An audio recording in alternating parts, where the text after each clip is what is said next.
to the beach every year with the goal of learning about the ecosystems. It started out really fun, but the last few years have been so traumatic, I don't understand how we're allowed to keep going back. The insane event started about 4 years ago when one of the chaperones got a call in the middle of the trip that her mother passed away. It was so sad, and obviously we were all there for her, and we went back the following year like nothing was wrong. Then that year, one of our teachers dropped dead from a heart attack just in the middle of the day, in front of all the kids. It was so traumatic.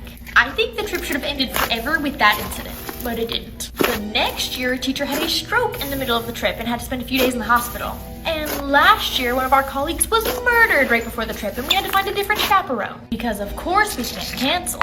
This field trip